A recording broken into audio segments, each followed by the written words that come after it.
We got another episode for Star Wars Ahsoka. Part 7 is called Dreams and Madness. So, spoiler review. I just finished rewatching this. I watched it last night when it comes out, but if you're wondering why my spoiler review comes out a little bit later on YouTube, it's because it airs here at 10:30.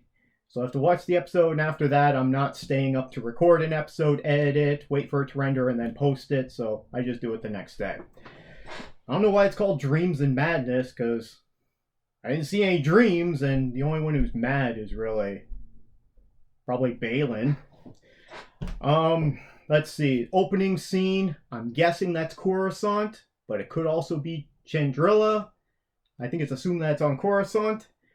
That whole scene with the Senate and with Hera, General Syndulla. You got Mr. Kim back there. Genevieve O'Reilly as Mon Mothma, and then you get a special appearance by C-3PO, so Anthony Daniels is in it. I doubt he's actually in that suit. He's probably just doing the voice acting, but who knows? That whole scene, didn't care for it at all. Then it cuts to stuff with Ahsoka training, and she's listening to the recording from Anakin that he made for her during the Clone Wars. It's another reason for her appearance by Anakin to get Hayden Christensen in. Didn't bother me. Then there's Hu Yang and her talking there. There's some good back and forth there, and she's giving him a hard time, which doesn't bother me at all. There's the minefield, because the Purrgil, the Star Whales, they come out and there's a minefield, which makes sense because Thrawn would do that because he would anticipate, them coming. However, where'd he get all the mines? Did they have all those on the Chimera, his ship there? Oh well, don't get too much into the details there. Guy playing Ezra Bridger, I'm not sure what his name is. Haven't really seen too much of him, but it's all right. Well, who is it there? It's I'm not seeing it. It's not coming up on the cast list here. Interesting enough, though, Baylan Skull, played by Ray Stevenson, he's actually two Star Wars characters because he was Gar Saxon in Rebels, and now he's this Baylan Skull. So he tells his apprentice Shin to go take them out with the troops that they have there, and he's just gonna sit there. Once again, he's just standing around for no reason. He's surprised Ahsoka shows up, but he was still sitting there anyway, waiting for something. Not the best writing there. The little creatures that Ezra Bridger is with, and now Sabine is with them as well. They kind of remind me of the Harfoots from that Rings of Power, although these characters are not as boring as the Harfoots. We get more lightsaber action, but all the lightsaber action is just okay at best. I mean, it's nothing compared to what we got in the prequels, and it's not even as good as what we got in Rebels. Rebels has some great lightsaber action in it, and it's animation, but in order to do that in live action, it takes time, choreography, practice, but time equals money, and they're just not putting that into this, so... And all these Disney lights, most of the Disney lightsaber action fighting that we've gotten has not been very good. Some of it's been pretty good, though. Rogue One had a good scene with Vader. What else was there? Last Jedi had a good scene I mentioned before on another one. So, I don't know why this is called Dreams and Madness. Maybe it's because Baylan Skull is going mad. There's nothing that overly stands out about this episode for me, so it's fine. It's fine. It's nothing terrible. I don't know what's in all that cargo that Thrawn is loading up there.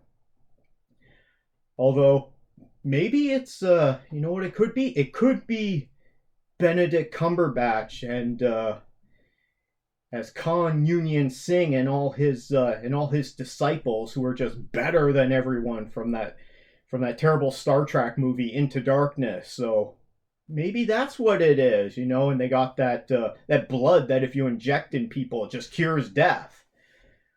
Whew. Don't get me started on that movie. Shin. Not really much I can say about Shin, but what was when they're all fighting there, when Ezra and Sabine are fighting, and then later on Ahsoka shows up.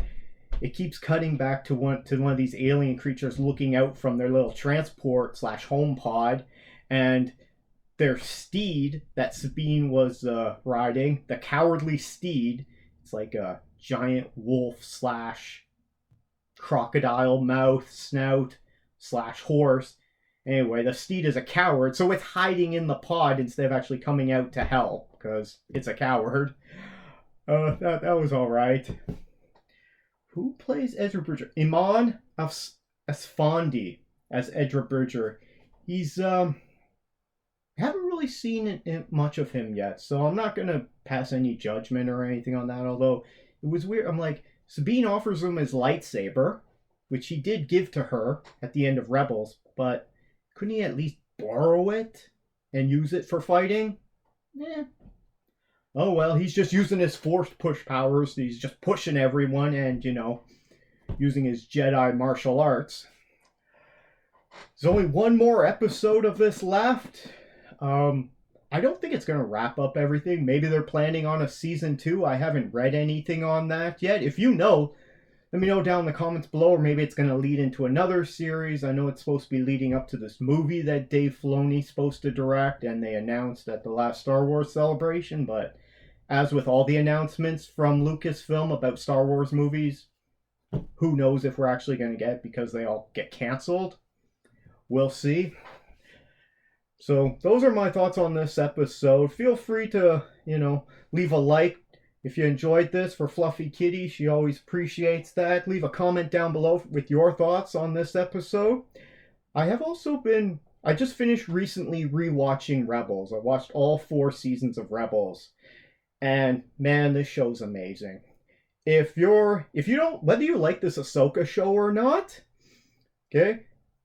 If you haven't seen Rebels, I recommend checking it out because it's so good. I'd be hard pressed to find an episode that I don't enjoy out of all 4 seasons of Rebels. It's just such amazing storytelling. Okay, I mean, a lot of people don't want to watch it because it's animation, but man, the storytelling is so good. And in that show, I noticed we get a lot of big names doing guest appearances for voice acting. We get James right in the first scene, the first episode, we get James Earl Jones back as doing the voice for Darth Vader. Darth Vader's not in it very much, but when he is, it's James Earl Jones. We get Anthony Daniels as C-3PO in it. We also get, who else do we get? We get Genevieve O'Reilly as Mon Mothma. We even get Forrest Whitaker as Saw Gerrera in a few episodes. Who else do we get?